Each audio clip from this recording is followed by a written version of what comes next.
de interés pues, para todos ustedes, ¿no? En esta ocasión vamos a hablar sobre problemas internos que hubo aquí en Veracruz con el grupo de los liberales para echar a andar en forma las leyes de esta reforma y la ley Lerdo y la ley Juárez específicamente. Como que tenemos una idea generalizada, pero ¿qué pasaba aquí en Veracruz? ¿Quiénes eran los amigos? ¿Quiénes eran los detractores? ¿Quiénes a final de cuentas fueron fieles a Benito Juárez? Y sobre todo, en el recuento final, ¿quién fue casi el único personaje que conservó la amistad con Benito Juárez? Porque hubo un montón de discusiones, de salidas, de trampas y demás, pero por lo que vamos a ver, a pesar de las circunstancias y demás, pues hubo prudencia por parte de los liberales y entonces vamos a tener un panorama que llegar hasta comentarles en que si bien es cierto que había una guerra contra los conservadores, también la guerra interna contra los liberales de Veracruz y los liberales que venían de la Ciudad de México también es un épico episodio por comentar. Eso, todo este pasaje lo vamos a ver porque tenemos en el día de hoy la presencia y gran parte de que se va a sustentar esta plática con nuestro amigo Sergio Muñoz de la librería Mar Adentro, que se ha especializado en el México del siglo XIX y en particular con Juárez y su gabinete. Creo que lo que nos va a estar platicar va a ser muy interesante. Y también Irán Barrios también tiene Irán Becerra, qué ganas de quitar. Perdón. Nos vamos a visitar más seguidos para encontrar. Bueno, igual también les digo, esa información que nos ha preparado y sobre todo, yo vuelvo a insistir, con el gran acervo que en gran parte tiene Estelina, yo creo que van a tener imágenes muy interesantes. Esto es en el marco de lo que está haciendo el Centro INA Veracruz, de tratar de ser el enlace entre la institución y los amigos, la gente, el pueblo llano, el pueblo interesado, el pueblo especializado que nos está siguiendo, con el ánimo de que siempre estemos actualizados, que es la pretensión de todo lo que estamos platicando. Pues lo estamos haciendo también con bibliografía nueva, con fuentes nuevas, para que sea más rica esta discusión. Entonces, en ese marco en que se vuelve la intencionalidad del Centro INA, es que estamos haciendo estas pláticas. Ya llevamos 22 en total, y va para largo si nos siguen prestando el favor de su asistencia, apoyo, empuje y sugerencias. Entonces, muy a grandes rasgos, es la pretensión para ahora saber desde el chisme organizado que es la historia en alguna forma, sobre qué pasaba con los liberales y por qué accedió venir Benito Juárez desde Guadalajara, darle toda la vuelta hasta Panamá, atravesar Panamá, cuando todavía no estaba el canal. Entonces son partes también de que tienen que ver con la vida cotidiana, con las ocurrencias, pero sobre todo yo creo que de lo más importante es analizar cómo los problemas de personalidad en alguna manera se tuvieron que sublimar cuando ya tuvieron que tener una declaración política los liberales en general. Pues muy buenas noches, esa es la intención de ahora. Vamos a pasar este mensaje aquí a Irán. Muchas gracias, Armando, muy buenas noches a todas y a todos. En primer lugar, mandarles un saludo afectuoso por parte del delegado del Centro INA Veracruz, José Manuel Bañuelos de Ledesma, quien se disculpa por no estar aquí con nosotros. Como ustedes saben, estamos ya en un momento de transición, de cambio gubernamental del gobierno de la República, y en ese sentido ya está él abocado a este proceso de entrega-recepción, por lo cual nos pide que pues lo disculpemos. Pero también quiero agradecer la presencia de la otra parte muy importante con la cual no se harían estos programas, que es el convenio, recordemos, que hay entre el Centro INA Veracruz y el Grupo Cultural Veracruz a través del tiempo, y para ello, por supuesto, quiero agradecer la presencia de nuestra presidenta, la doctora Pilar Ferrer Muñoz, que está aquí con nosotros. Muchas gracias, Pilar. Agradecer, por supuesto, la presencia de todos. Hay grandes personalidades aquí, no quisiera dejar de mencionar algunos, pero sí destacar la presencia, por ejemplo, de un gran amigo nuestro, que está haciendo una labor muy importante precisamente en este momento en el cual se está rehabilitando un edificio importantísimo para la historia de lo que vamos hoy a hablar, como es el arquitecto Francisco Muñoz Espejo, a quien agradezco su presencia. Gracias por estar aquí con nosotros. Hay un lugar muy especial para nosotros en el centro histórico de la ciudad de Veracruz, que se ha vuelto un centro cultural por excelencia en los últimos 7 años. Un lugar que es un punto de reencuentro y encuentro de la sociedad cultural, artística de aquí de la ciudad de Veracruz, y que gracias a ese esfuerzo que hizo este personaje que voy a presentar, hoy en día Veracruz tiene una nueva imagen también, porque hoy tenemos una de las mejores librerías que hay aquí sin duda en el país, y esto no se podría hacer sin el esfuerzo de nuestro amigo Ramón Lago, que está aquí presente. Muchas gracias. Agradecer también la presencia, como siempre, solidaria de la familia de nuestro amigo Sergio Muñoz, como es su distinguida abuelita, su papá y toda la familia. Bienvenidos también, gracias por estar aquí con nosotros.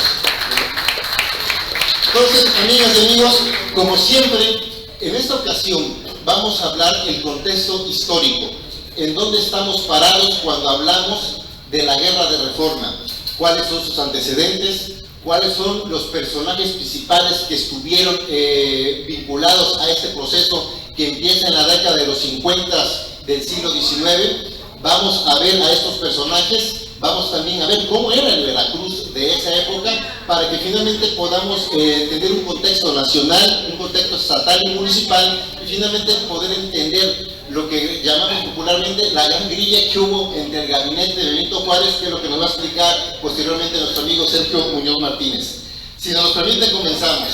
Arrancamos, amigos, en el último periodo de gobierno del general Antonio López Santana, un personaje destacado para bien o para mal, que gobernó en distintas partes y distintos momentos de la vida política del país, principalmente entre 1833 y 1855. Es un personaje que conservadores, liberales, moderados, todos en algún momento necesitaban buscar ese liderazgo que México no tenía después de su independencia nacional. Necesitaban buscar ese líder que pudiera sumarlos a todos, y ese personaje veracruzano es precisamente el que ustedes están viendo en pantalla. El general Antonio López Santana. Aquí estamos viendo una pintura de él, una pintura oficial en su última etapa como presidente de la República, de 1853 a 1855. Santana tuvo gobierno federal, gobierno conservador, y él se iba acomodando a como a él le convenía en cuestión política. Era un personaje que propiamente le gustaba el poder y le gustaba también el glamour, ¿no?, por el propio poder. No así cuando tenía que tomar decisiones, es cuando ya se sentía mal, se sentía incómodo, dejaba Palacio Nacional y se venía a su terruño, Veracruz. Siempre tuvo esa vinculación personal, obviamente por ser de aquí, pero siempre también fue muy querido durante muchos años, hay que decirlo, por parte de los veracruzanos, que siempre lo distinguieron y siempre le perdonaban también la gran cantidad de errores que cometió. Este periodo, de 1853 a 1855, es la etapa que se conoce como la de la dictadura, y es el momento en que él asume todo el poder. Es cuando él se autonombra Su Alteza Serenísima, que hay que aclarar aquí que ese término Alteza Serenísima no lo inventó él. De hecho, personajes de la independencia nacional también asumieron ese título, como el propio padre de la patria, como Miguel Hidalgo, pero bueno, dentro de estos achaques que le echan todo a él la culpa, pues dicen que él fue el que se puso ese cargo, ¿no? En realidad ya venía desde tiempo atrás. Es tan complicada la situación que hay en el país, que en la mentalidad de Santana y de su equipo, principalmente de Lucas Alamán, un conservador férreo, que tienen la idea de que necesitan un gobierno fuerte realmente, y un gobierno que pueda dominar completamente el país. Para eso la idea es tener un gobierno centralista, un gobierno donde hay estados de la República que se conviertan en departamentos, es decir, que se pueda designar directamente al gobernador del departamento de Veracruz o de Chihuahua, de los demás estados, y obviamente eso genera mucha molestia entre un grupo muy importante de liberales. Hay en este gobierno también personajes que participan en su gobierno que son liberales. El propio Miguel Lerdo de Tejada, personaje que más adelante vamos a hablar, veracruzano, por ejemplo, era el oficial mayor de la Secretaría de Fomento de Santana cuando lanza la convocatoria para la composición del himno nacional mexicano que hoy en día todos conocemos, ¿no? Hay un personaje importante que es el que ustedes ven en la parte de abajo, a la derecha, que es el general Juan Álvarez, personaje de la insurgencia. Acá en 1955 hay un error del 8 por el 9. Entonces, Juan Álvarez es el encargado de organizar la revolución de Ayutla en contra del gobierno de Antonio López de Santa Anna. De ahí incluso ven una imagen en esta caricatura a la izquierda, cómo está cayéndose Santa Anna, ¿no?, cuando empieza este movimiento del plan de Ayutla. Llega finalmente a triunfar el movimiento de Ayutla. Santa Anna renuncia en agosto de 1855 y de ahí llega un gobierno liberal que va a ser encabezado por el personaje que ven ustedes a su izquierda, que es el general Juan Álvarez, un personaje del estado de Guerrero, para esa época ya cacique del estado de Guerrero, pero que es una figura emblemática porque es el último de los insurgentes que está todavía vivo y que está al frente del poder. Él conforma un gabinete conformado por puros liberales, que es los que ustedes ven a su mano derecha. Está, por ejemplo, hasta arriba de barba, el general Ignacio Comonfort, que va a ser el secretario de Guerra. Está Benito Juárez, que va a ser el secretario de Justicia. Melchor Ocampo, que va a ser en algunos momentos de Relaciones Exteriores y de Hacienda. Guillermo Prieto, que va a estar en la Secretaría de Hacienda. Y lo que es también la figura de Miguel Héroe Tejada, que lo tienen en la parte de abajo hacia la derecha. Son personajes que los comentamos ahorita porque muchos de ellos, a excepción de Comonfort, son los que van a estar aquí en Veracruz cuando se instala el gobierno de la República. ¿Cuáles son las principales acciones que realiza el gobierno de Juan Álvarez en tan solo 3 meses? Porque él únicamente gobierna de octubre a diciembre de 1855. Empiezan a ver los propios liberales de que pues realmente no es un gobernante con carácter, con decisión, y es cuando empieza la cuestión interna del golpeteo político entre ellos para finalmente hacer que Juan Álvarez renuncie a la presidencia de la República. Pero logra lanzar el primer Congreso Constituyente para la elección de los diputados que van a integrar el Congreso Constituyente de la Constitución Política de 1857. Va a ser la primera constitución de carácter liberal. Se entiende y se comprende como la Constitución de Ayutla, más que la de 1857, porque es la respuesta o el resultado del movimiento armado de Ayutla. Y una vez que lance esta convocatoria, otro punto importante va a ser que su secretario de Justicia, don Benito Juárez, lanza la famosa Ley Juárez. Es una ley del 23 de noviembre de 1855, que es la Ley sobre Administración de Justicia y Orgánica de los Tribunales de la Nación, del Distrito y Territorios. En pocas palabras, es la ley que le va a quitar el fuero militar y el fuero eclesiástico a estos dos grupos de poder importantísimos que hay en el país, y que uno de los males que se tiene desde el punto de vista liberal es el excesivo poder y el excesivo control que tenía tanto el ejército como la propia iglesia. ¿Qué van a hacer? Ahora va a ser juzgados especializados que van a estar organizados por el gobierno, en el cual se les va a juzgar, pero únicamente en materia civil, ¿sí?, tanto los eclesiásticos como los integrantes del ejército. Y también esta ley podemos decir que es moderada, porque en los casos penales no está tipificado que se les abra proceso. Puede ser mediante los propios tribunales militares o eclesiásticos que se puede dar este tipo de juicios. Entonces es una ley que sí les molesta, pero que hasta cierto punto sigue siendo moderada, ¿sí? No es lo extremista que después pasarían a ser algunas.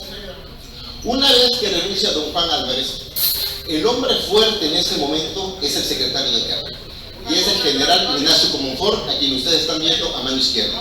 Ignacio Comonfort queda como presidente interino en un primer momento, y es el que se va a encargar ya de estar vigilando el proceso de desarrollo del Congreso Constituyente. El Congreso Constituyente se va a realizar en Palacio Nacional. Prácticamente tiene él el control político, ¿sí?, de los congresistas constituyentes, y una vez que se apruebe esta constitución, después se va a promulgar lo que es la Ley Lerdo. En la parte de la derecha hacia arriba están viendo ustedes la imagen de Miguel Héroe Tejada. Él promulga lo que es la Ley de Desamortización de las Fincas Rústicas Urbanas de las corporaciones civiles y religiosas en México. Eso es la famosa Ley de Manos Muertas. Toda aquella cantidad de propiedades inmensas que tenían, ¿sí?, algunos grupos civiles, pero principalmente la iglesia, y que no les dan ningún funcionamiento, simplemente o tienen los terrenos o tienen edificios y no les dan esa explotación económica que desde el punto de vista liberal deben de tener, pues ahora se les va a expropiar con esta ley. Y aquí es donde viene ya el primer rompimiento frontal, ¿sí?, entre lo que es el clero católico y el gobierno de Ignacio Comonfort. Ignacio Comonfort es un personaje un tanto controvertido por una situación. Es liberal, pero al mismo tiempo siempre tiene la idea de conciliar intereses. Y en ese afán de querer sentar a conservadores con liberales, obviamente él no lo puede hacer y se le arma un gran conflicto al interior del gobierno y obviamente con los propios conservadores. Aquí estamos viendo de que una vez que se da esta famosa ley de manos muertas y que se empieza a quitar muchas de las propiedades que no utiliza la iglesia y se las queda el gobierno, la cuestión es económica. El gobierno lo que quiere es tener propiedades para ponerlas a la venta, ¿sí?, para que haya actividad económica. Ese es el fin de los liberales. Y que obviamente pues empiece a haber movimiento económico en el país, que no había en ese momento. Pero como siempre, la corrupción, la tentación, el exceso de poder hace que los propios liberales caigan en una situación muy peculiar que tiene que ver con las esposas de los ministros o secretarios de Estado del gobierno de Ignacio Comonfort, y eso es lo que nos va a explicar de manera muy breve Armando Ruiz. Gracias. Bueno,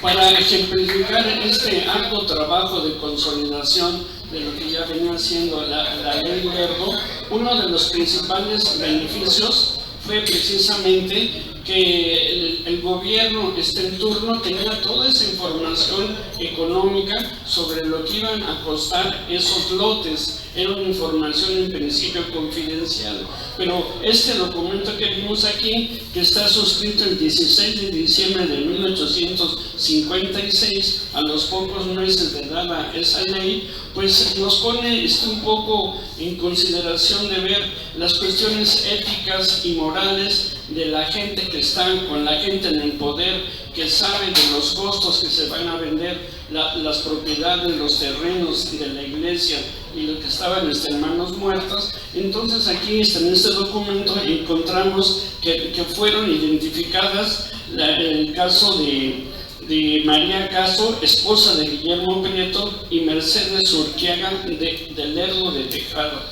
Entonces lo que nos planteamos es eso, ¿dónde queda esa cuestión ética de aprovecharte de ser oportuno u oportunista cuando hay una información conocida por el pequeño grupo de la élite de que va a usufructuar pues el conocimiento y los costos de estos materiales, ¿no? O sea, por un lado es esa cuestión de preguntarnos eso éticamente, pero también es algo muy interesante porque en estas leyes podemos encontrar que ya es prácticamente muy abierto el papel que va a conceder el Estado para la participación de las mujeres. Entendamos que en el virreinato las mujeres no tenían voz ni voto, y en algunas ocasiones en las cuestiones de propiedades solamente podían argumentar las viudas, pero ni siquiera las esposas, ¿no? Entonces esta información paralela a todo este movimiento político económico lo vamos a ver en el desarrollo de andar encontrando estas pequeñas píldoras informativas sobre los problemas que estaban pasando para conformar ya digamos los precios para la venta de terrenos en esa época. Entonces consideramos que hay que evitar esa historia siempre de los buenos y malos. A lo mejor nos estábamos acostumbrando que los liberales eran los buenos y por autonomacia los otros eran los malos de la película, pero depende quién esté en el poder pues para hacer esos enjuagues, ¿no? Entonces esas son, creo, las reflexiones de las historias, de los trabajos que hacemos aquí para puntualizarlo. Bueno, le cedo nuevamente el teléfono aquí a Iván. Posteriormente a esta situación coyuntural que se descubrió por parte de la corrupción, que hay que decirlo que hay en el gabinete de Ignacio Comonfort, otro secretario, en este caso el secretario de Justicia, José María Iglesias, también crea la famosa Ley Iglesias, que es la Ley de Obvenciones Parroquiales. ¿Sí? Esta ley se va a encargar de controlar los ingresos que tiene el clero católico. ¿Sí? Objeciones son una especie de ganancias, ¿sí?, son las ganancias económicas que va teniendo la iglesia y que ahora el gobierno las va a regular.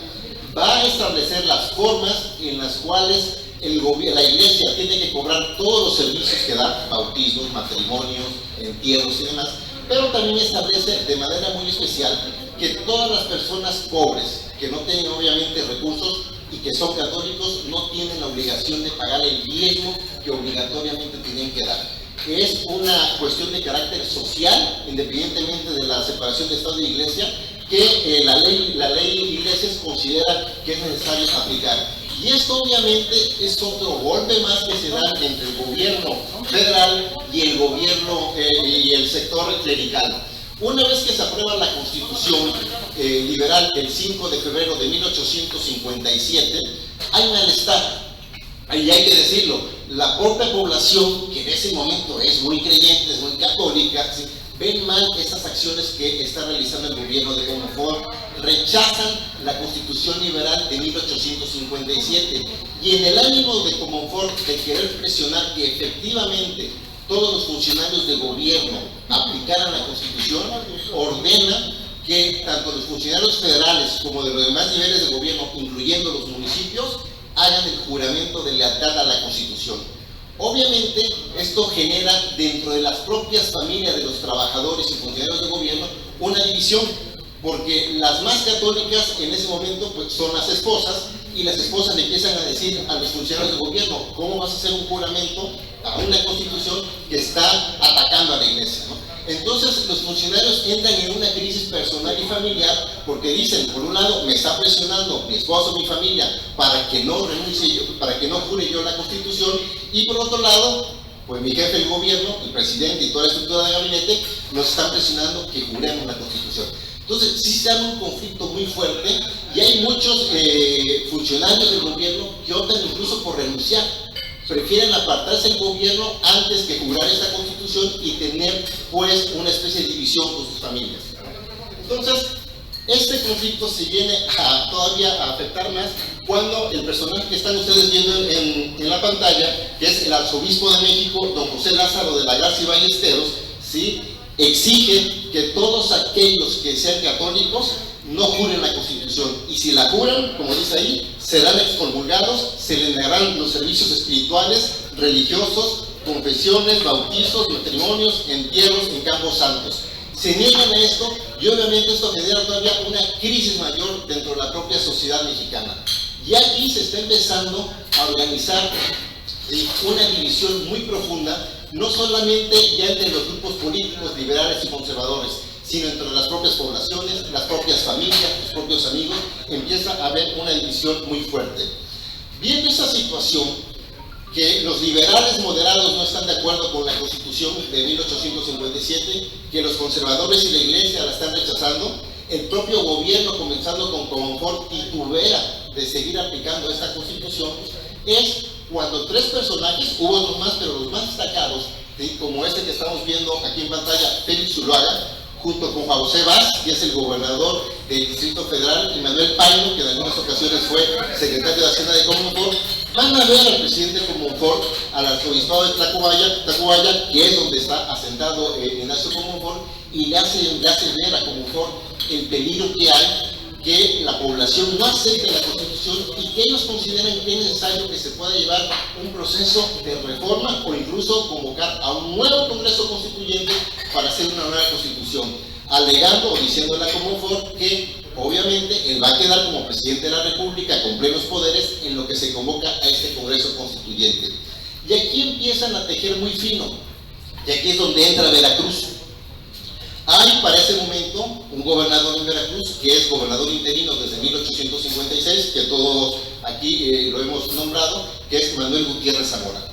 Manuel Gutiérrez Zamora es un liberal comprometido con la causa, y Juan José Vaz, el gobernador de la Ciudad de México, lo viene a ver aquí a Veracruz para convencerlo de que apoye la idea, ¿sí?, de que se cree un nuevo Congreso Constituyente para hacer una nueva Constitución que satisfaga a la mayor parte, a todos. Pero al mismo tiempo le dice a Gutiérrez Zamora, la idea es no que le demos la razón a la Iglesia, no que la Iglesia diga, triunfamos, no, sino que sea una reforma en la cual hay un consenso general y estemos todos de acuerdo y salga lo más perfecta esa constitución en la cual pueden estar sumados todos. Cuando le dice esto a Comonfort, de inmediato acepta Ignacio Comonfort, y es ahí cuando se va a lanzar el famoso plan de Tacubaya del 17 de diciembre de 1857, en el cual la idea es deponer o derogar la Constitución Liberal de 1857 y permitir que tenga plenos poderes el general Ignacio Comonfort en lo que convoca a un nuevo Congreso Constituyente.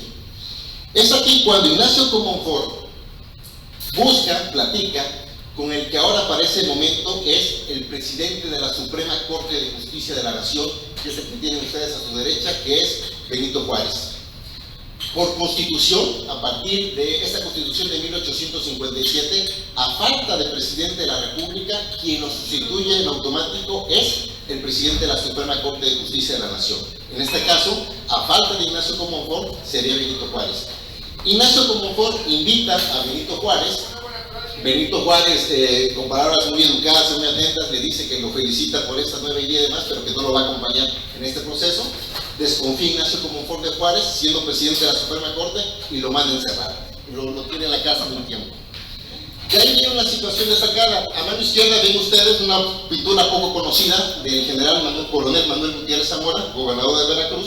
En la parte central estamos viendo la figura de Juan José Vaz, el gobernador de la Ciudad de México, quien viene a hablar con Manuel Gutiérrez Zamora a convencerlo de que se derogue esta constitución y apoyen el plan de Tacubaya. Y a su mano derecha tienen ustedes al general Ignacio de la Llave, también veracruzano, que en algunas ocasiones fue también secretario de Gobernación del propio Comonfort y también posteriormente de Benito Juárez. Habla con los dos, convence a Gutiérrez Zamora de que es necesario apoyar a Comonfort. En ese momento, amigos, ya hay una comunicación telegráfica entre la Ciudad de México y la Ciudad de Veracruz. Entonces, de inmediato se le informa, ¿sí?, que como que Manuel Gutiérrez Zamora está de acuerdo en este golpe de Estado, porque prácticamente eso es, y también se reúne con Ignacio de la Llave, pero Ignacio de la Llave no dice sí y no, simplemente lo escucha y lo que hace es retirarse a su terruño, a Orizaba, que es donde tiene un fuerte destacamento militar y donde tiene bastante influencia de carácter político. ¿Qué pasa? Ignacio de la Llave, al ver que Manuel Gutiérrez Zamora va a apoyar este golpe de Ignacio Comonfort, se traslada de Orizaba aquí a la ciudad de Veracruz, habla con él, lo convence de que lo que se va a hacer es una locura, porque finalmente si derogan la Constitución liberal, lo más seguro es que obtengan nuevamente fuerza a los conservadores y que es un retroceso. Manuel Gutiérrez Zamora lo razona, da marcha atrás, se vuelve a telegrafiar a la Ciudad de México y es donde informa a Manuel Gutiérrez Zamora que el gobierno del estado de Veracruz no apoya al plan de Tacubaya. La fuerza política y la fuerza militar que tenía Veracruz en ese momento hace finalmente que Comonfort desista de continuar con este plan. Es gracias a Manuel Gutiérrez Zamora, que da marcha atrás, y al peso específico que tenía el estado de Veracruz, que los planes se vienen abajo. Una vez que acontece esto, Ignacio Comonfort lo primero que decide es, bueno, ya no me apoyan, tampoco la apoya Zuluaga, porque empieza a titubear mucho Ignacio Comonfort y decide renunciar a la presidencia de la República e irse al exilio. Pero tiene la inteligencia de que antes de irse al exilio, manda a sacar de la cárcel al que había metido, a Benito Juárez. Sabe perfectamente bien que una vez que él se vaya, por mandato constitucional, el que va a ser presidente de México es Benito Juárez. Se retira y finalmente ahí es cuando vienen los dos conflictos. Félix Zuluaga se convierte de facto en el presidente de los conservadores, que va a estar en la Ciudad de México. Benito Juárez se convierte en el presidente legalista, porque finalmente por constitución a él le corresponde la presidencia. Y aquí es donde vamos a tener a lo largo de estos 3 años dos gobiernos: el gobierno conservador en la Ciudad de México y el gobierno liberal en un primer momento en varias ciudades del Bajío y posteriormente aquí en Veracruz. Con esto, amigos, estalla lo que conocemos como la guerra de reforma o la guerra de 3 años. Y es, poco lo sabemos, la guerra de reforma es la guerra más salvaje, la más brutal que ha habido entre los mexicanos. Ni siquiera la guerra de independencia, ni siquiera la revolución mexicana, ¿sí?, hubo tanto encono, tanto odio, tanto rencor, ¿sí?, textualmente, como lo fue la guerra de reforma. Porque también es una cuestión, sí, de algún punto de vista de la fe, otros desde el punto de vista de la legalidad, pero también hay ese tigre que trae el mexicano, el pueblo mexicano dentro, que sale a relucir en esos momentos. Y entonces es tanto el encono que hay, que por ejemplo, algunos poblados, ¿sí?, en los cuales si hay un conflicto, les voy a poner, por ponerles un ejemplo, supongamos que el pueblo de Medellín no se lleva con los de Jamapa, ¿no?, y los de Jamapa se declaran liberales. Pues los de Medellín, como los de Jamapa son liberales y son nuestros enemigos, nos declaramos conservadores y vamos a atacarlos, y viceversa, ¿no? Parecería de novela, pero así fue, y así se empieza a dar un encono, ¿sí?, entre los mexicanos, se rompen familias, se dividen amigos, ¿sí? Es una situación muy brutal, ¿sí?, que nos costó mucho trabajo sanar esas heridas, pero esa situación pues sí tuvo que ver mucho con cuestiones de fe y cuestiones también de este ajuste de cuentas que estamos hablando. Llegamos a Veracruz. Estamos en el mes de agosto de 1856, cuando finalmente se decide que la sede de los poderes estatales va a pasar de la ciudad de Jalapa aquí a la ciudad de Veracruz. Inmediatamente que se firma y se promulga la Constitución de 1857, el 5 de febrero, de inmediato el gobernador Manuel Gutiérrez Zamora convoca un congreso constituyente local para hacer nuestra nueva constitución del estado de Veracruz, ya adaptada a la Constitución liberal de 1857.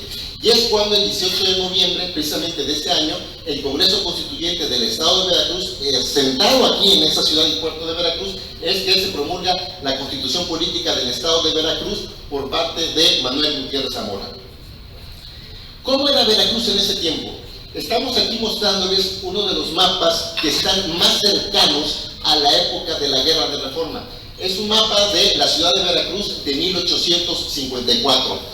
Prácticamente ese es el Veracruz que van a encontrar los liberales aquí. Una ciudad todavía amurallada, pequeña prácticamente, con un pequeño puerto, ¿sí?, que ven ustedes en la parte de abajo, en la punta, ¿sí?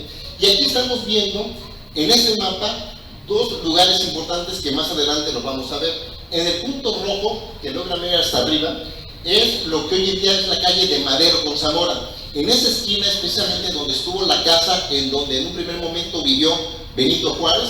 Posteriormente, ya con la guerra, con los ataques que da Miramón en contra de Veracruz, decide trasladarse a San Juan de Ulúa. Y en la parte que ven verde, el cuadrito verde hacia la derecha, abajo, ahí están viendo la casa donde se firmaron las leyes de reforma. Casa que hoy en día no existe y que más adelante la vamos a ver.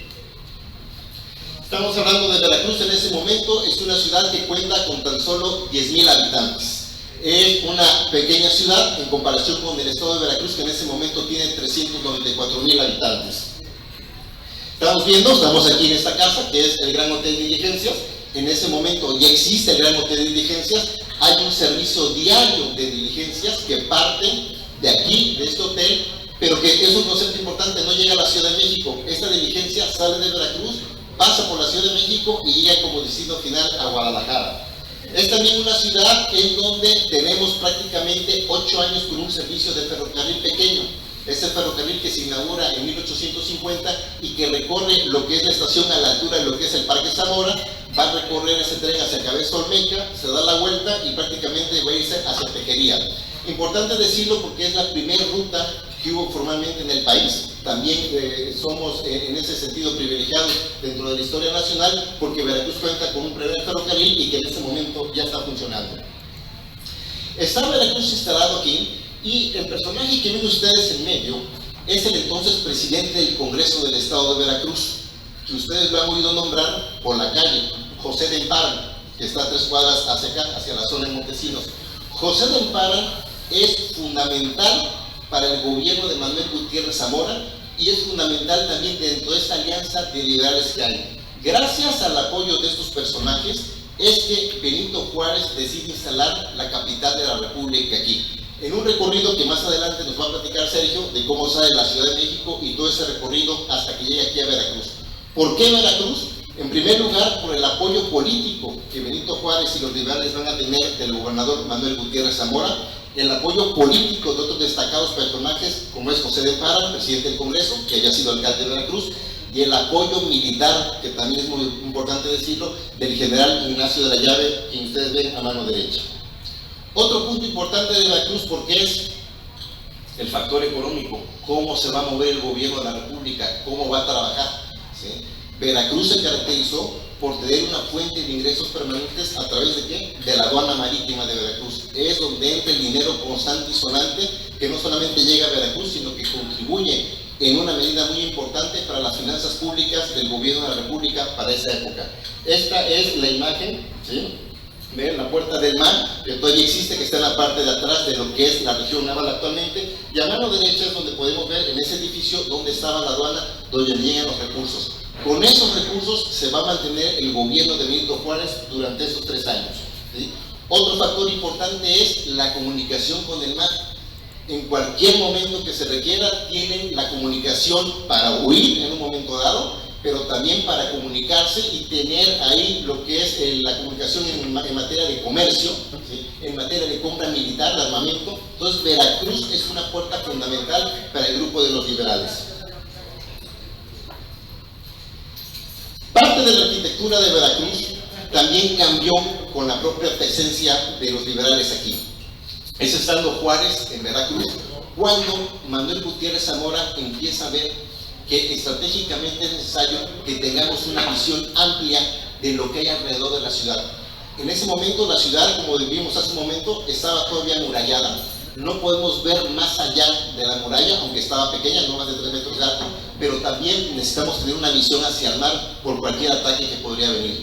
Entonces, ahí les pusimos una flechita.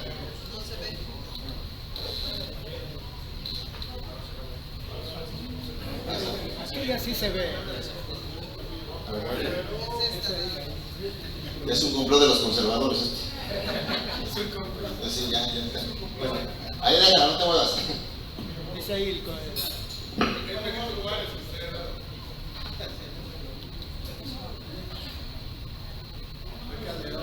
Bueno, ahí me queda un dato. Ahí están viendo una flecha. Bueno, vieron la flecha. Precisamente en esta parte es donde llegaba la torre de la Catedral de Veracruz. Muchos piensan que la iglesia católica se encargó de construir la torre como tal, pero no, la torre tenía únicamente la primera parte. La primera parte, y donde está la flecha hacia arriba, Manuel Gutiérrez Zamora la manda a construir. ¿Por qué? Porque va a ser la torre estratégica para tener una visión completa alrededor de la ciudad ante cualquier ataque que pudiera haber. Entonces es gracias, en algún sentido, a los liberales, es gracias también a Manuel Gutiérrez Zamora, que hoy se cuenta con esa torre, que es más alta en comparación a la estructura de la catedral, debido precisamente a que por estrategia militar se mandó a construir. Manuel Gutiérrez Zamora, nada más para ubicarlo bien, actualmente existe un parque, el Parque Zamora, que está aquí, todos lo conocen, aquí hacia la zona sur de la ciudad. Es una estatua de 1892, de las más antiguas.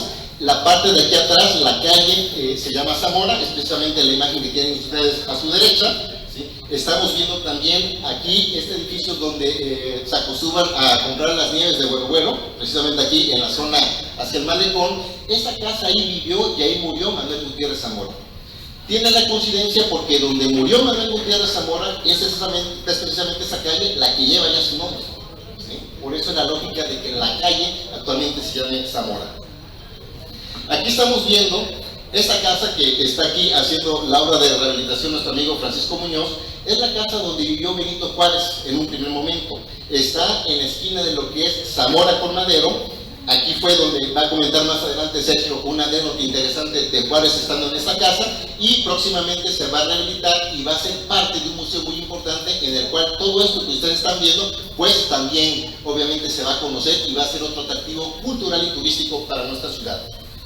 Juárez decide irse cuando hay los bombardeos fuertes por parte de los conservadores al castillo de San Juan de Ulúa. En ese momento todavía existe ese faro que estamos viendo ahí en la fotografía. Obviamente este faro ya no existe. Es un faro que empieza a funcionar a finales del siglo XVII y que a partir de 1809 empieza a ser ya de manera giratoria. Esta casa, amigos, es interesante porque es la casa donde se expidieron las leyes de reforma.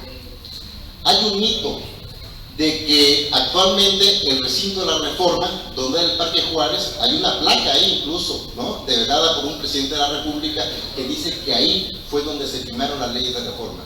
No fue así.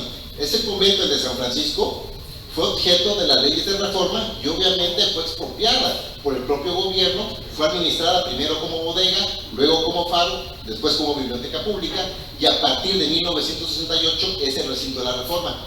Pero eso es muy distinto a decir que ahí se firmaron las leyes de reforma. Las leyes de reforma se firmaron en esta casa que ustedes están viendo, que hoy en día no existe, y que está en lo que es en la esquina de Morelos con Constitución. Esta misma imagen, ahora la van a ver cómo está actualmente.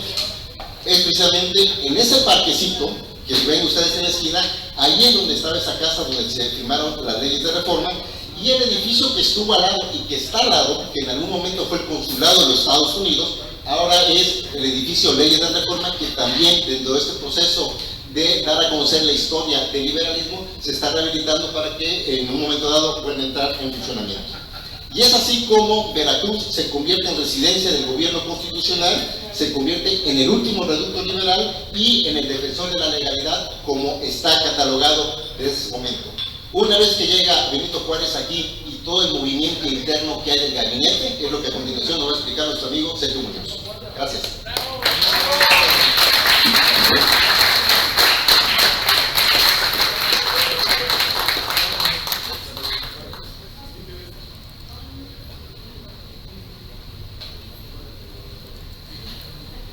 Buenas noches a todos. Irán nos ha dado un maravilloso repaso de fechas, de lugares, de leyes, y yo quisiera, con permiso de ustedes, hablarles de personajes, de gente de carne y hueso. El título de mi intervención es La familia enferma, y no es que esté yo de sádico, de provocador, hablando así de los juaristas. Es que cuando este grupo de liberales que se asumen el gobierno legítimo de la República van huyendo, pasan por Guanajuato, pasan por Guadalajara, donde por poco matan a Juárez, lo fusilan, y cuando están por salir del país por medio de Manzanillo, así les llama la prensa conservadora, la prensa de la Ciudad de México los apoda la familia enferma. ¿Y cómo le caló a Guillermo Prieto y cómo le caló a Juárez ese mote? Y claro, ¿no? Tienen esa imagen de ese grupo tristón, amargado, penoso y apenado, ¿no? Vagando por el país como una familia enferma. Y después hablo de la corte juarista en el exilio. Y dirán, ¿por qué en el exilio? ¿No? Están en Veracruz. Pero en el momento en que ellos están en Manzanillo, ellos van a abandonar el país, ellos van a exiliarse, ¿no? Y en ese momento ellos emprenden un viaje que convierte a esos juaristas en un episodio más de una situación muy interesante que hay en la historia de la humanidad, y en la que México y Veracruz, con su complejidad y con su riqueza, tienen su propia versión, y son las cortes paralelas, las cortes en el exilio. Para ser rapidísimos con un concepto, una corte en el exilio sería un grupo de poder que es desplazado forzadamente fuera del centro de poder tradicional a otro lugar, y desde ese lugar ellos van a ostentarse como la autoridad legítima. No todos los exilios son de ese estilo, ¿no? El Shah de Irak, ese se fue y no andaba diciendo que tenía el poder, él ya lo había perdido. Entonces, si pudieras, por favor. Esta familia enferma tiene de enemigo, además de la clase alta de la Ciudad de México, además de a los banqueros, a los empresarios, tiene a la maquinaria de comunicación más poderosa que ha conocido la humanidad, a la Iglesia Católica. Y este es si mal no recuerdo, fue una circular del arzobispo Lázaro de la Garza Ballesteros, y ahí lo pueden ver perfectamente. Un partido antieclesiástico, ¿no? El veneno de las falsas doctrinas, un partido antirreligioso. El Partido Liberal busca la destrucción completa del catolicismo en México, la rotura de nuestros vínculos sociales, la proscripción de todo principio religioso, la sustitución de la moral evangélica, única digna de tal nombre, con aquella moral ficticia del interés. Hombre, ¿cómo te defiendes de eso? La siguiente, por favor. En Guadalajara, el obispo de Guadalajara dice: ¿dónde están los impíos que osaron maquinar contra Dios y sus ministros?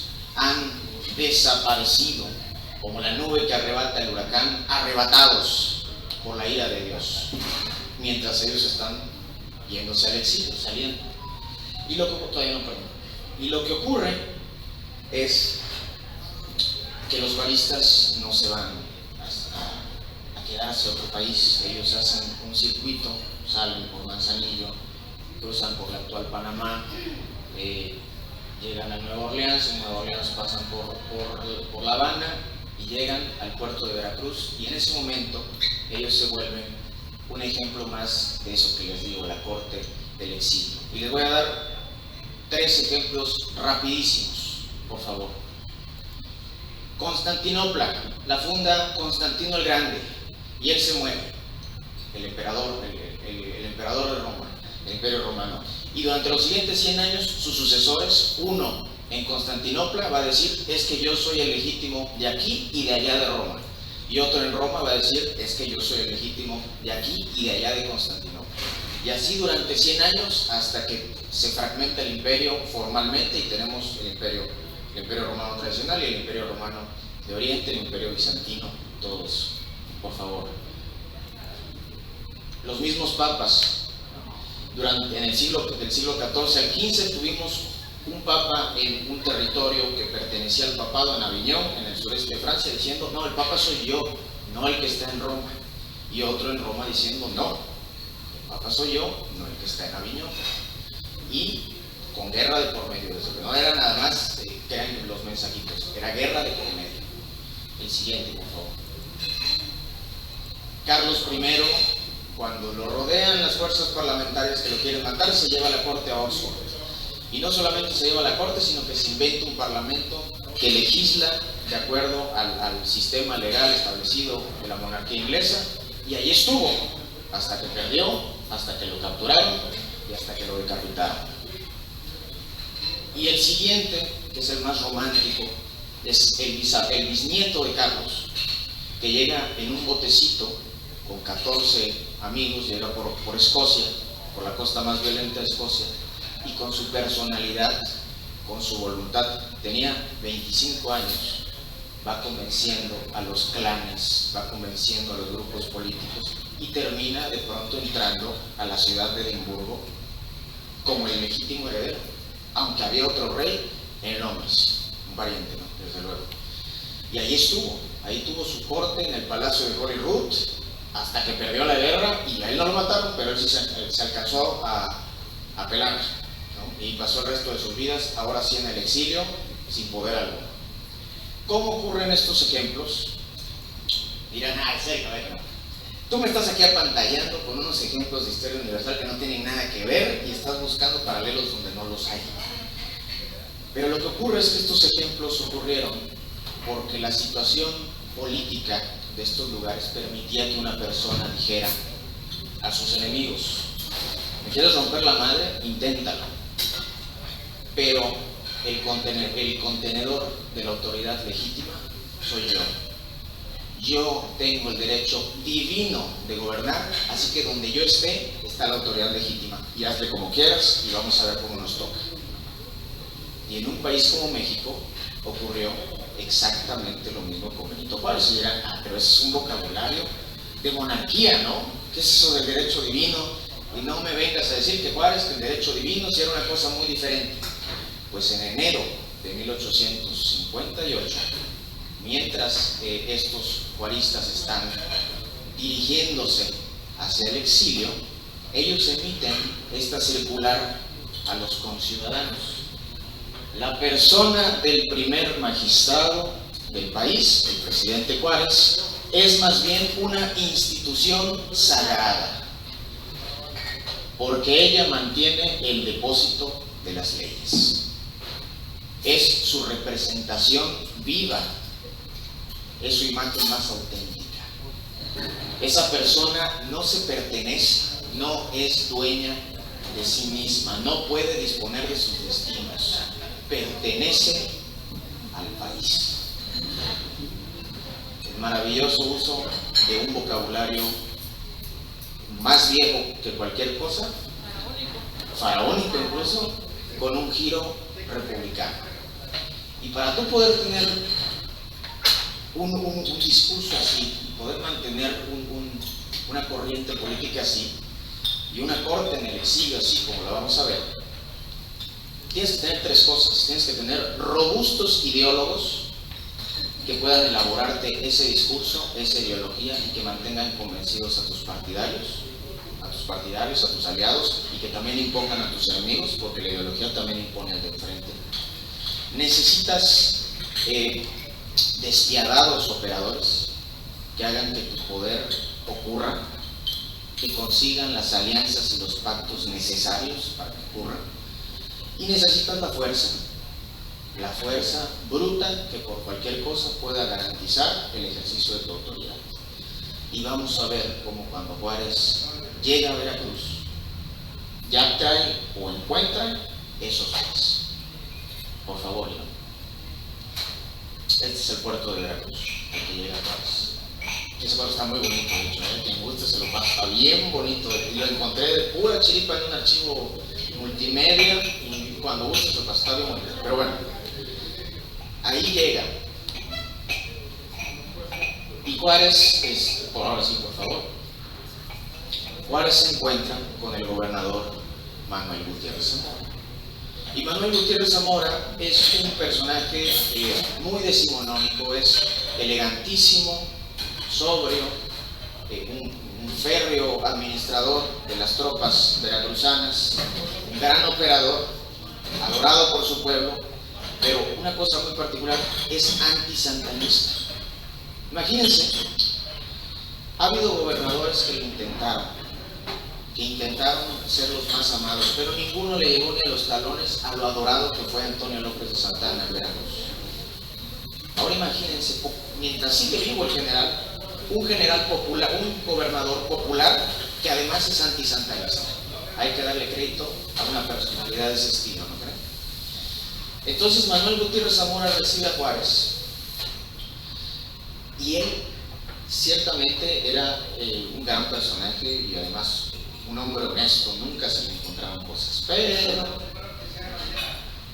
él tenía hermanos y su hermano José Gutiérrez Zamora, y no lo digo yo, lo encuentra en los archivos del historiador Jean Bazin, lo encuentra como él de entrada es el encargado del negocio familiar. Ellos eran de familia de comerciantes, pero además lo encuentra como administrador de por lo menos 37 fincas o edificios en el puerto de Veracruz. No necesariamente quiere decir que él era el dueño, quiere decir que él se dedicaba a ser el administrador.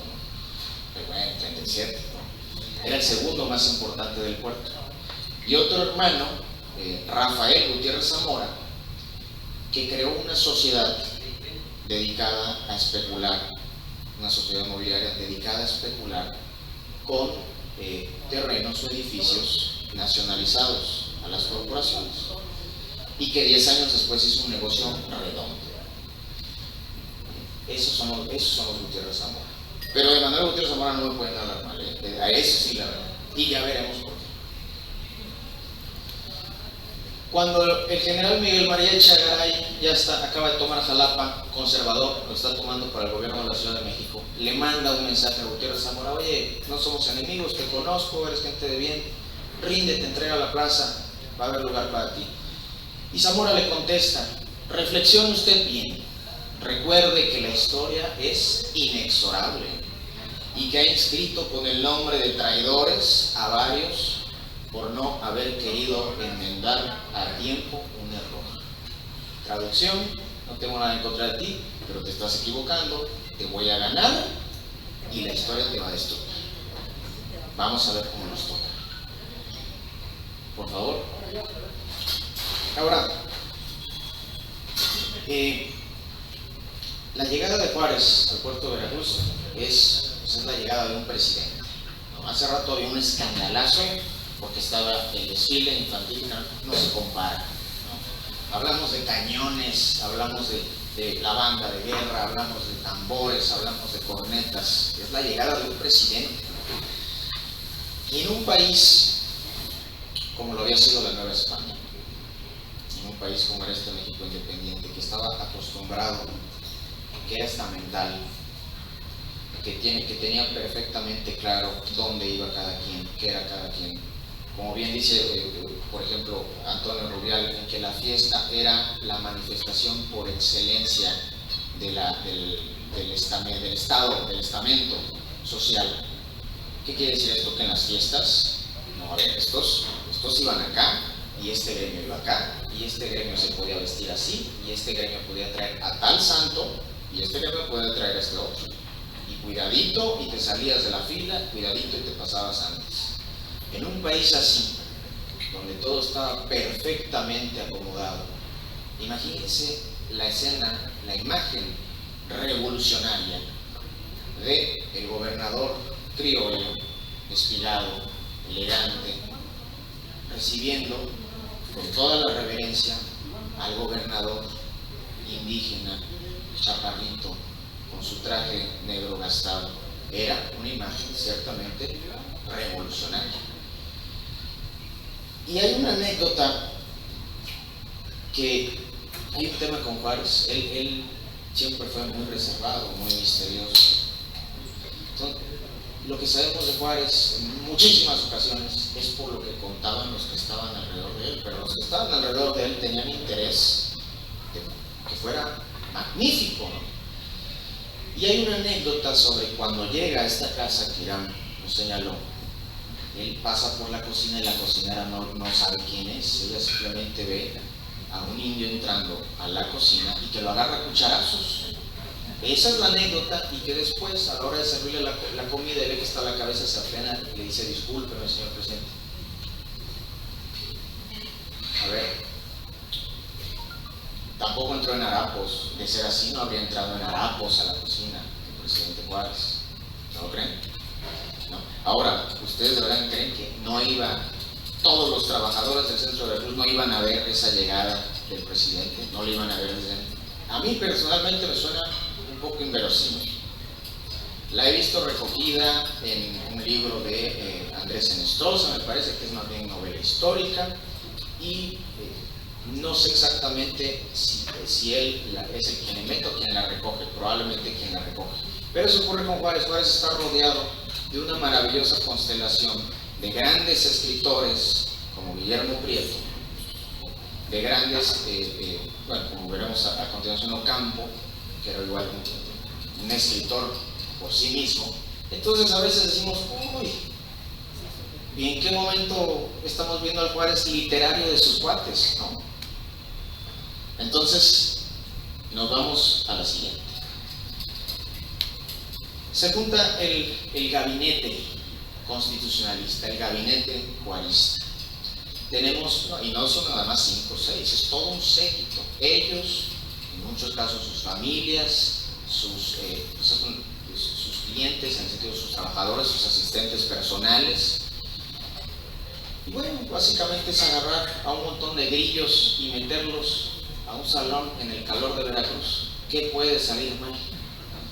Y lo que ocurre es que rápidamente este grupo, esta corte, se fragmenta, en dos grupos. Y el primero lo encabeza Melchor Ocampo. Y Melchor Ocampo es el hijo de una heredera hacendataria. Él nace con mucho dinero. Él estudió en Francia. Él tenía intereses de botánica, leía toda la teoría política francesa, la tenía perfectamente entendida, la esgrimía a la perfección. Pero también ocurría algo: para cuando estamos en 1858 en Veracruz, Melchor Ocampo está quebrado, porque además era muy mal administrado. Y cuando tú tienes estilo francés, maneras francesas, y eres mal administrado, no hay dinero que rinda, no hay dinero que alcance. Ese es Melchor Ocampo. Pero además, él es de los que, al momento de perder la guerra contra Estados Unidos, él dice: no, había que seguirle con las guerrillas. había que desgastar al enemigo, no había que hacer como los santanistas que querían irselos a encontrar al campo de batalla y nos llevaban de corbata. Él quería seguir con las guerrillas, él quería seguir combatiendo a los Estados Unidos. Él es esa corriente liberal.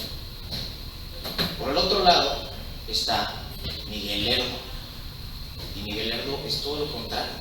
Miguel Lerdo es de esa gente que tiene dinero y sabe tenerlo, ¿no? Muy buen administrado, un abogado despiadado, que se lleva con banqueros, que se lleva con los empresarios, pero eso sí, a quien siempre lo arrastró el estigma, la acusación de que cuando ganan los norteamericanos, los angloamericanos, varios empresarios, abogados, políticos, incluyéndolo a él, se supone que celebran un banquete en el que reciben a los generales estadounidenses en plan de, bueno, pues ya perdimos, pues vamos a ver qué se puede negociar o qué se puede hacer o qué negocio se puede hacer.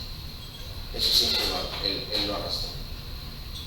Y en cierta forma, si lo piensan, son personalidades muy distintas, ¿no? Uno es francés, uno muy a la francesa, Melchor Ocampo, y él dice, vamos a ganar esta guerra porque tenemos las ideas y porque tenemos la valentía en el campo. Y Miguel Lerdo es más anglosajón, él dice, no, vamos a ganar porque tenemos el dinero para ganar, ¿no? Si no, no. ¿Y qué ocurre? Que durante año y medio de la guerra, mientras el país cada mes se desbarata más, se masacra más, se ejecuta más, se secuestra más, todos conflictos a nivel local, a nivel estatal, este gabinete no tiene un plan real de gobierno. ¿Qué? Porque te ostentas como el legítimo gobernante del pueblo mexicano, ajá, pero ¿qué quieres hacer? ¿Qué es lo que vas a cambiar? Bueno, además te vas a esperar a que ganes y ya vas a esperar. Y entonces ocurren los mártires de Tacubaya, los famosos 53 de Tacubaya, ejecutados por Leonardo Márquez, y el general liberal José Santos Degollado viene casi apestando a pólvora a Veracruz y dice, oigan, se resuelve o a ver qué va a pasar. Y con todo y que José Santos Degollado era compadre de Melchor Ocampo, con todo y que el conflicto en gran parte venía de que Lerdo quería nacionalizar bienes de la iglesia para tener activos líquidos y Melchor Ocampo no quería, por muchísimas razones que no he de aburrirlos, con todo y eso se terminan expidiendo las leyes de reforma. No he de profundizar con las leyes de reforma, he de seguir con permiso de ustedes con los personajes, pero se expiden las leyes de reforma y continúa la guerra. Y aquí me estoy robando estas miniaturas, yo las hago, yo las pinto, nada más las presumo, pero la guerra continúa. La guerra continúa y con las leyes de reforma los liberales consiguen empezar precisamente a hacer activos líquidos, pero también empieza a haber movimientos extraños. ¿Cuáles son los motivos políticos de los movimientos en el gabinete juarista?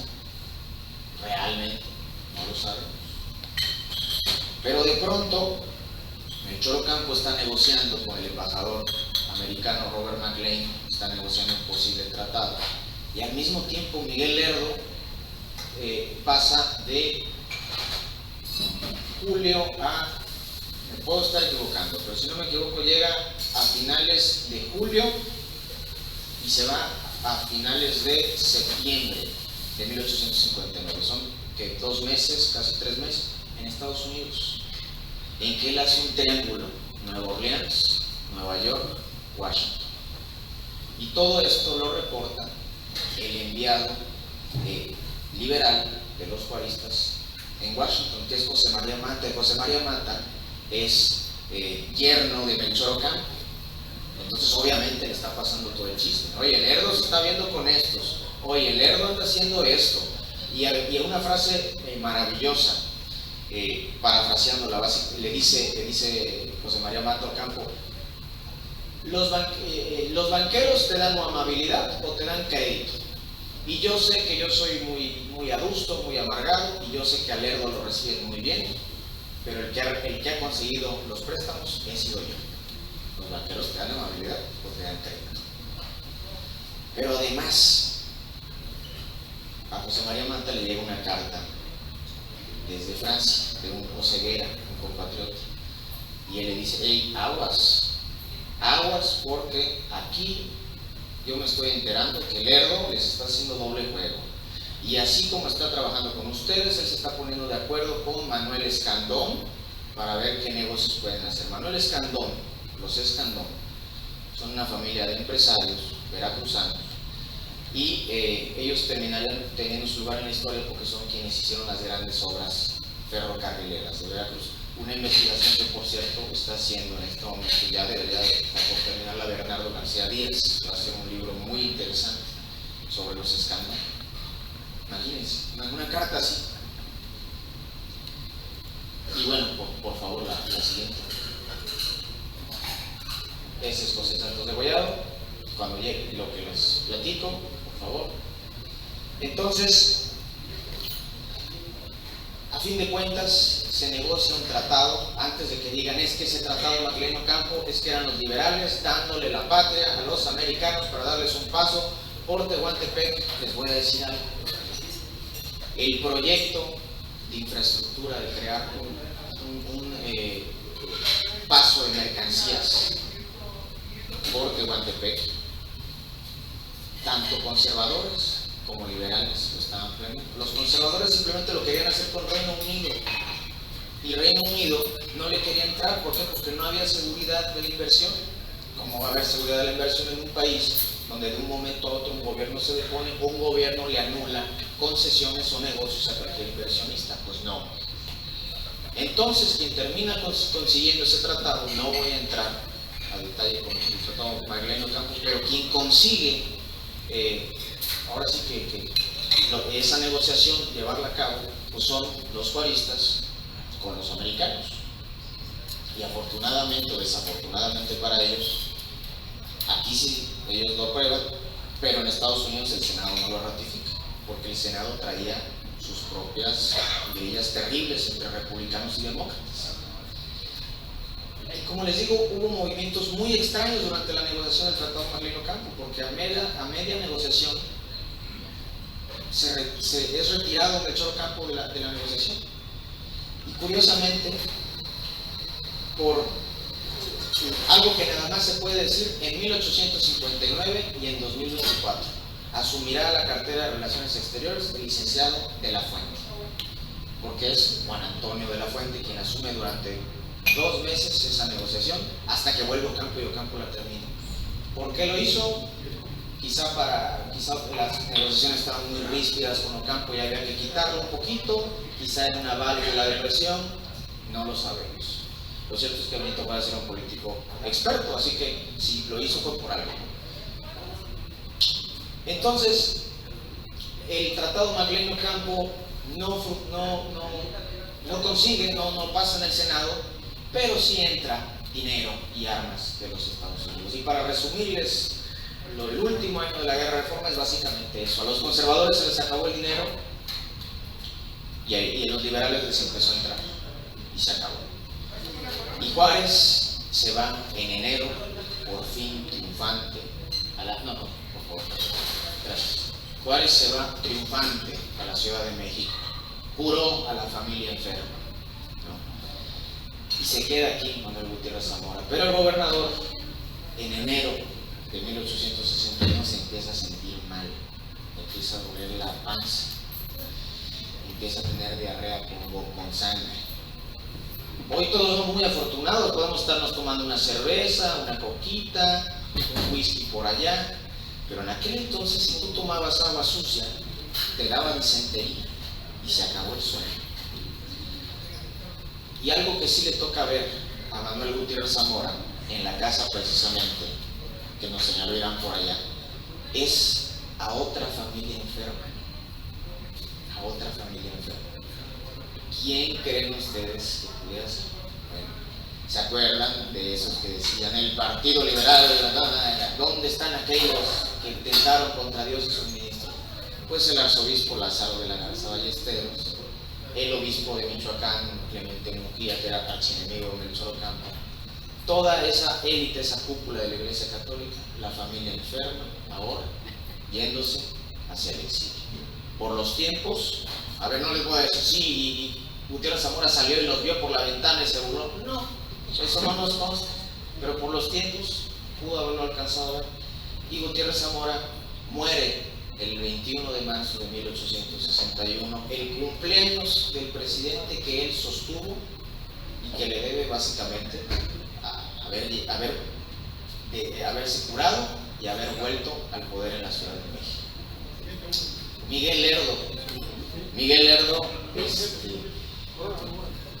que si fuera una serie de televisión me dirían, está súper mal escrito esto, pero Miguel Lerdo se muere de tifo el 22 de marzo de 1861. Y ahora, aquí hay algo extrañísimo, porque todos los libros, las biografías que consulté, todas dicen 22 de marzo, pero fui al recinto de la Reforma, donde están las estatuas de sus ministros, y dice Miguel Lerdo murió el 12 de mayo.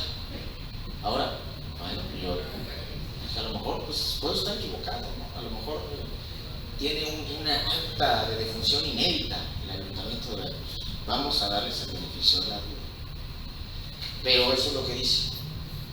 Pero los historiadores dicen que murió el 22 de marzo. Y Melchor Ocampo, para que vean, dirían, está mal escrita esta serie. Ahora, Melchor Ocampo, 3 meses después, Melchor Ocampo es levantado y ejecutado por sus enemigos políticos, por los conservadores. Y así, esos 3 importantísimos cuadros que permitieron la subsistencia de Juárez y de su proyecto político, así desaparecen, ahora sí que cuando se les dejó de necesitar.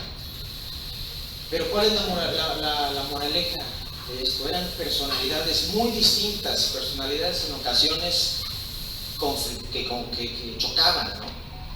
Pero tenían algo en común, una incesante habilidad. Y para cualquier proyecto, ese tipo de personalidades son imprescindibles. Y yo quisiera dejarlos, que ya he hablado demasiado de estos personajes, yo quisiera dejarlos nada más con 2 moralejas. Perdón, un dato rapidísimo. A mitad de la guerra, el hermano de Manuel Gutiérrez Zamora, en medio de los asedios de Veracruz, se suicidó, se quitó la vida. Entonces, ¿a qué voy con este dato y con todo lo que les acabo de decir? Los personajes históricos no son nada más una estatua aburrida, una estatua con fichas, con datos a veces mal puestos. Los personajes históricos fueron gente de carne y hueso que, como nosotros, vivieron sus ambiciones, sus intrigas, sus dramas familiares y personales con el maravilloso telón de fondo de los grandes acontecimientos nacionales. Y la segunda moraleja es que la próxima vez que anden por el centro de Veracruz y traigan algún coraje, alguna preocupación, quieran mentarle la madre a alguien, hace mucho calor, no hay agua, huele a miados, digan, bueno, hace 150 años también, pero con la diferencia de que a mí, a ustedes, no los está buscando la mitad del país para mandarlos. Y yo les aseguro que se van a sentir un poquito mejor. Muchas gracias.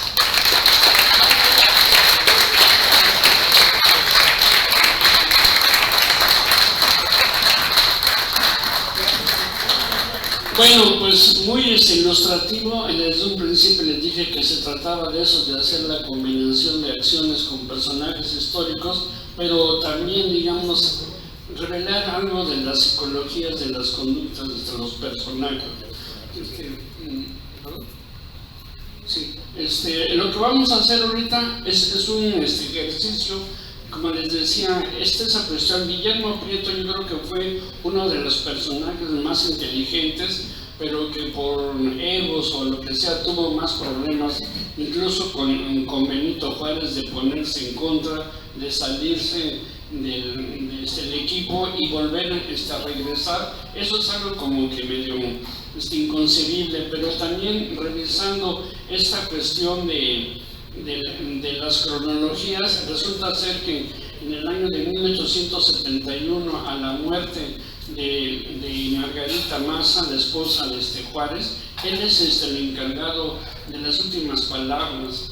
Entonces eso es interesante. Imagínense, dos amigos tuyos, incluso ahorita como un ejemplo, ¿no?, que han sido amigos desde siempre, pero que por alguna desavenencia, porque se pelearon por los partidos políticos y demás, y se dejan de hablar, existan ahí todavía en las condiciones en que se vivía en aquella época, ese perdón, esa reflexión para olvidar de las cosas por las que te enojaste y demás, y permitir, en este caso, que el amigo, enemigo, amigo, fuera quien diera ahora las palabras de despedida, ¿no? Yo creo que eso hace muy interesante, y también encontramos que precisamente México ha sobrevivido de milagro. En todo el siglo XIX naufragamos entre guerras y guerras internas. Yo creo que fue de lo peor en esa época, y yo creo que debe de servirnos de esta reflexión, que si sobrevivimos a las invasiones norteamericanas y francesas, y ahora en el siglo XXI al COVID y demás, pues francamente somos inmortales, o debemos de ver de que tenemos algo de que nos llena de satisfacción y de fuerza, independientemente del grado social o económico que tenemos, porque compartimos una historia verdaderamente súper interesante. Vamos a ver aquí unas fotografías, pero tenemos también por último un documento que creemos de que puede interesarle. Le pedimos a Jairo que venga por acá para que los muestre.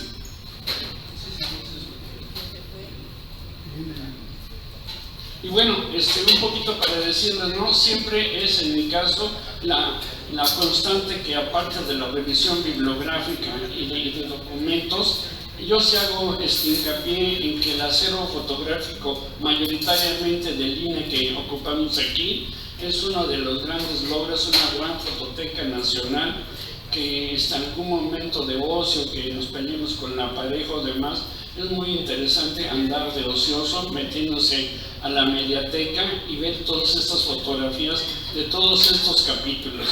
Así que cuando tengan ese problema existencial, anden de ociosos en la mediateca. Bueno, le paso aquí el teléfono a Jairo para cerrar esta sesión.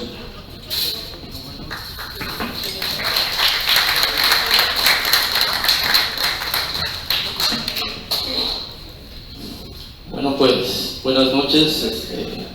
Ya no les voy a hacer más larga la velada, porque yo creo que ya están un poco cansados aquí con los presentadores. Yo nada más voy a hacerles una pequeña aportación extra aquí con el tema que dieron ellos.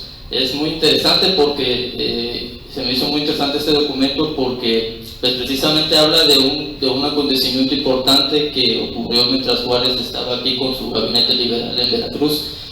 Bueno, yo les voy a comentar más que nada qué pasa. Yo me dedico a indagar e investigar en los archivos históricos de aquí de la Casa Jurídica. Entonces hay distintos acontecimientos y sucesos que abarcan desde el siglo XVII hasta el siglo XIX. Entonces me encontré un documento del año abarca la fecha de diciembre de 1860. Si pueden ver, está un poquito borroso, es por la calidad de las fotos, yo creo, pero menciona a Manuel Díaz Mirón, quien fuera el papá de Salvador Díaz Mirón. ¿De qué trata el documento? ¿De qué trata el suceso? Bueno, él menciona que está exigiendo el pago de un adeudo que se le debe, según él, en el documento lo detalla, sobre unos pagos de una finca que estaba a su nombre, que había pertenecido a un propietario español en el año de 1800, hasta el año de 1822, que heredó a su esposa de aquel entonces y fue pasando de distintos benefactores hasta llegar a su nombre de él, quien tenía un convenio con Pedro del Paso y Troncoso, quien era hermano de Francisco del Paso y Troncoso. Entonces me hizo muy interesante porque hay cartas que citan a los liberales. Por ejemplo, hace una carta a Melchor Ocampo, quien entonces era el secretario de Relaciones Exteriores, y pues también menciona a Manuel Gutiérrez Zamora, quien era el gobernador constitucional, a Ignacio de la Llave, menciona a otros liberales, hasta Santos Degollado. Por eso se me hizo muy interesante pues mencionarlo, ¿no? Se lo voy a hacer más resumido. Se trata de una propiedad que era una pequeña finca que se le heredó a la esposa de ese hacendado, que llevaba como nombre Andrés de Barros. Se le heredó a su entonces esposa, quien era Josefa Mendoza, María Josefa Mendoza.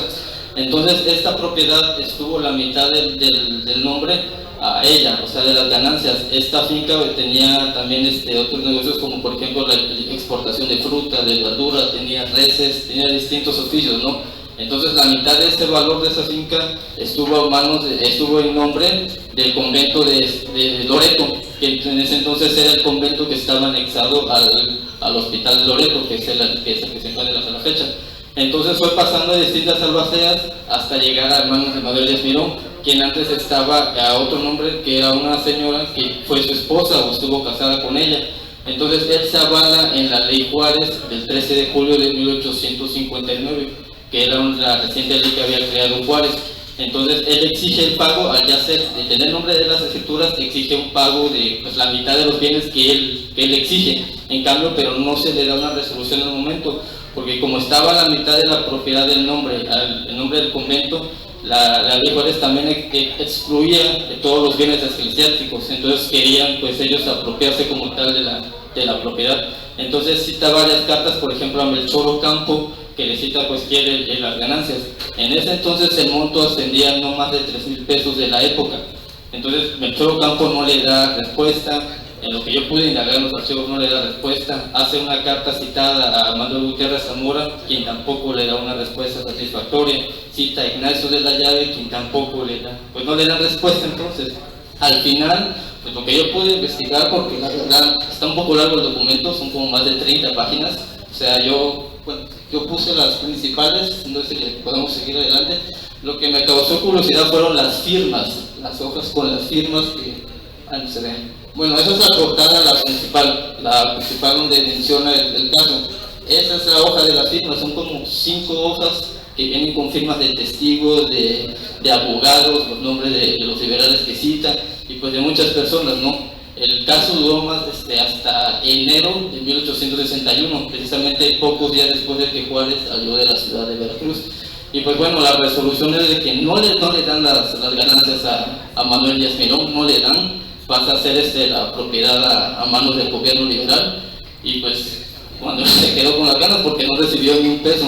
Es importante recalcar que esa finca estaba en el antiguo barrio de Minas, que era lo que estaba extramuros de la muralla de Veracruz, casi cercano al barrio de las Californias. Estaban muy cercanos ese barrio al barrio de Minas, al barrio de las Californias. Entonces ahí estuvo muchos años hasta que después pues, fue demolida con la destrucción de la muralla y se empezó a ampliar la ciudad. Entonces se me hizo un documento muy interesante, ¿no? Porque no solamente hay este documento, hay muchos documentos en la Casa de Cultura que pueden encontrar. La verdad, les recomiendo ir si gustan ir porque van a encontrar muchas cosas, ¿no? Veracruz tiene mucha historia, hay muchas cosas que no sabemos de muchos personajes. Y les digo, hay documentos desde el siglo XVII, es el más antiguo. Me encontré con un documento del año de 1650, es el más antiguo que yo he podido ver.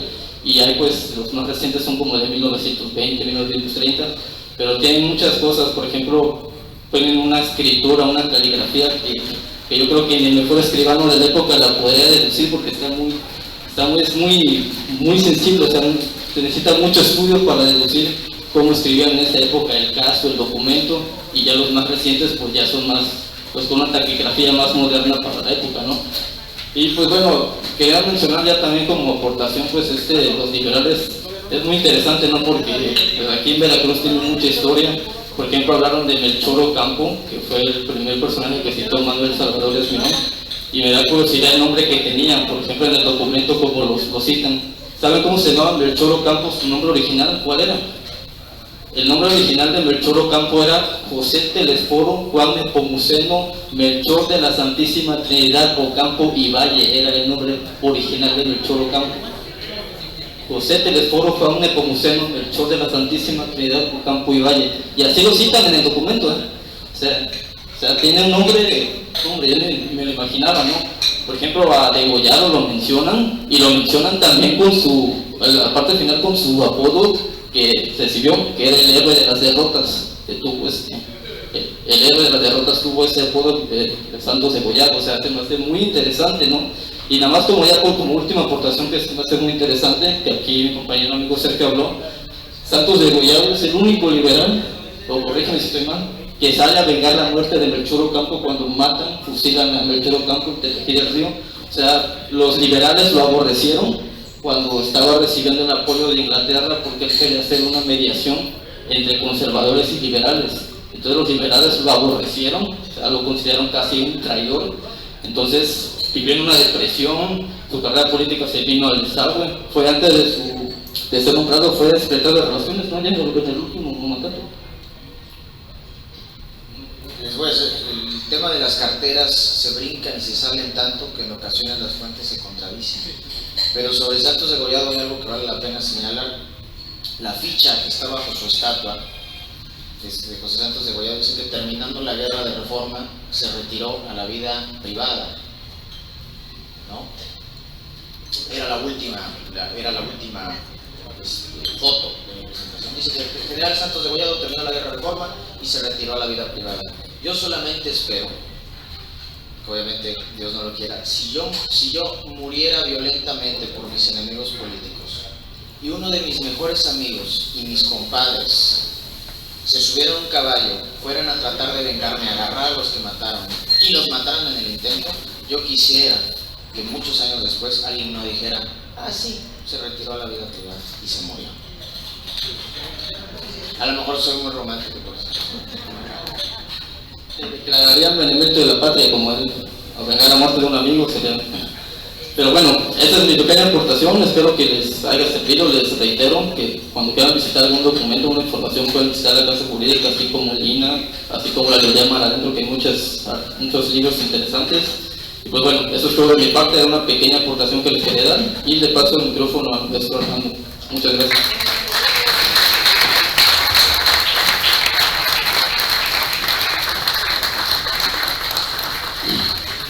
Bueno, como vemos es riquísima, abundante en detalles o demás, pero ya es tiempo de hacer un corte epistemológico aquí. Estamos en la actitud de decirles que si tienen alguna pregunta, pueden hacerlo ahorita o después, pero háganlas para sentir que sí les interesó. Pues les agradecemos mucho, de veras. Yo creo que nosotros aprendemos mucho, sobre todo como comentó el equipo en las discusiones. Venimos de diferentes carreras, planetas y demás, pero estamos haciendo ese esfuerzo para que, sabiendo esto, pues ahí lo demos a conocer. Y yo creo que es algo interesante que debe de seguir permeando en estos grupos y en estas obras, ¿no? Si tienen alguna pregunta, sugerencia. Sí. A ver, sí. Quiero saber.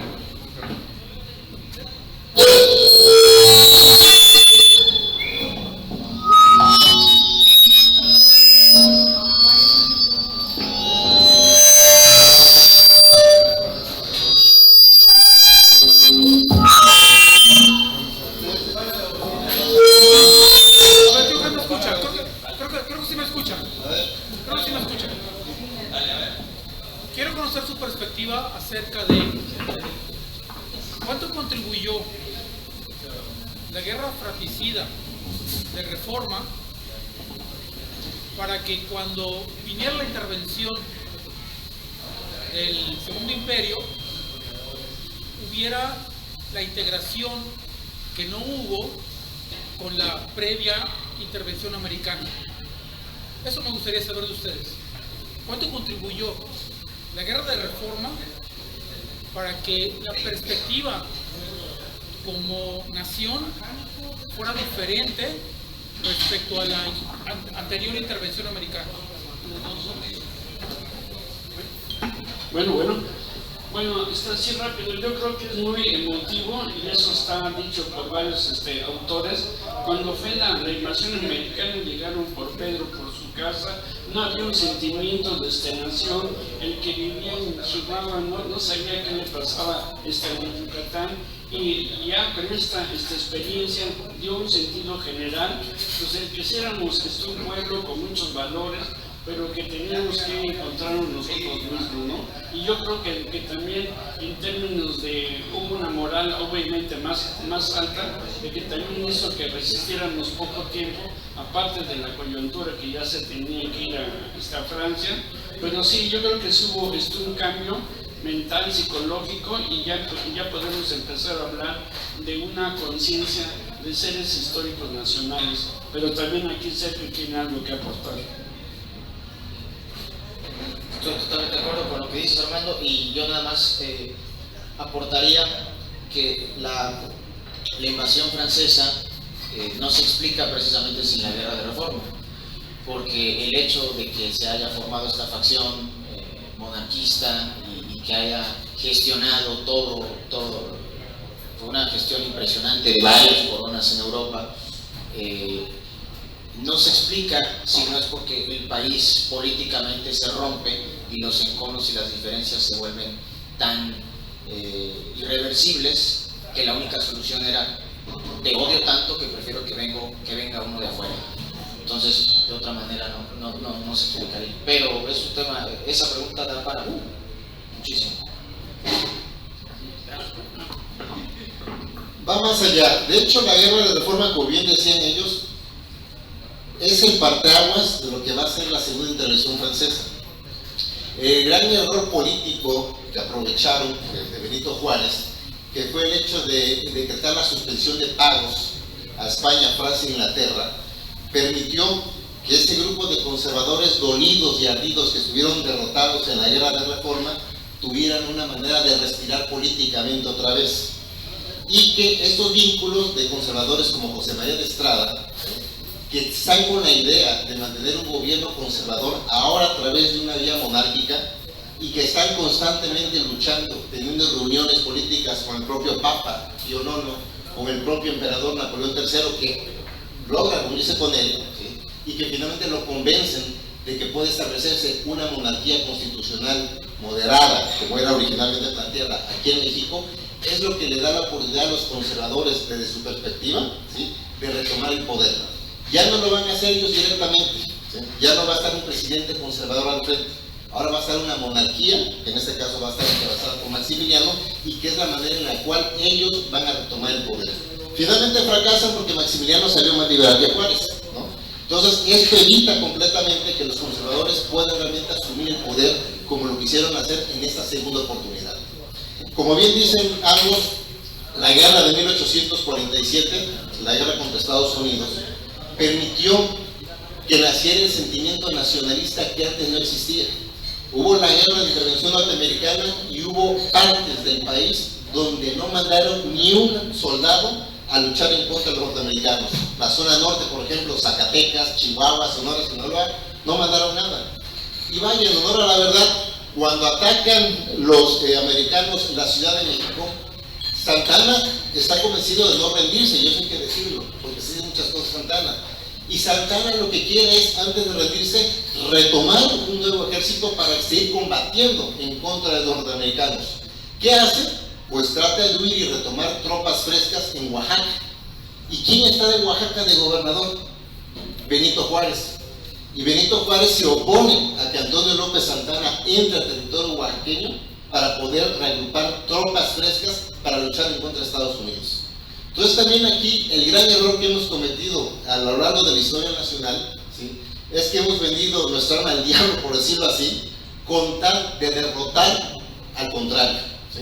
Así como los conservadores se vendieron a los europeos y trajeron una monarquía, los liberales pues se entregaron completamente a Estados Unidos, ¿sí?, porque aquí se trataba de romperte la madre, perdón, a mi enemigo de enfrente, aunque me tenga que vender con el extranjero. Ya sea yo conservador con Europa, yo sea liberal con Estados Unidos, pero hay una manera de hacerlo. Y hacia atrás, la guerra de reforma, ¿por qué se ganó? Es impensable no contar, ¿sí?, con la intervención norteamericana para que Juárez hubiera ganado la guerra de reforma. No lo pudo hacer en un primer momento porque está una guerra interesante, en una lucha en Estados Unidos, con la guerra de secesión y demás, pero también el hecho de que los propios Estados Unidos son los que no permitieron, por ejemplo, aprobar el Tratado Maley-Ocampo. Quienes rechazan el Tratado Maley-Ocampo es el Senado de los Estados Unidos. Ya hay una serie de convenios de empresarios norteamericanos apoyados por legisladores de Estados Unidos para empezar a construir el canal o de Panamá o un canal por Nicaragua, pasando el lago que hay ahí en Nicaragua. Entonces, ya hay un negocio. No les conviene hacer un canal por el Istmo, ¿sí?, o tener un tráfico libre por el Istmo de Tehuantepec, como establecía el Tratado Maley-Ocampo, y finalmente se rechaza.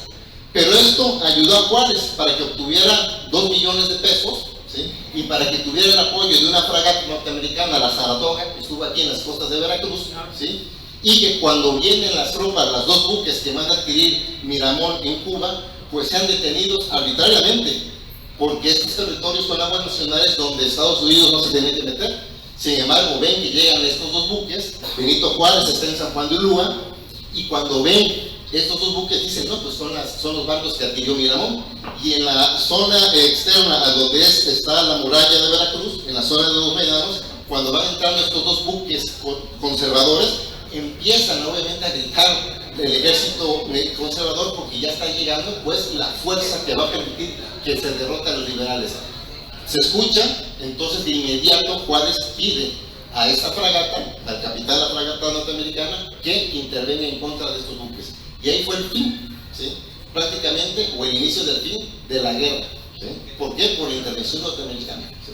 Entonces, sí, en el siglo XIX no hemos sido tan nacionalistas, no solamente en sentimientos, sino también en una convicción de que si trato de fregar a mi enemigo de enfrente, me voy a vender a quien sea, a grandes rasgos. Gracias.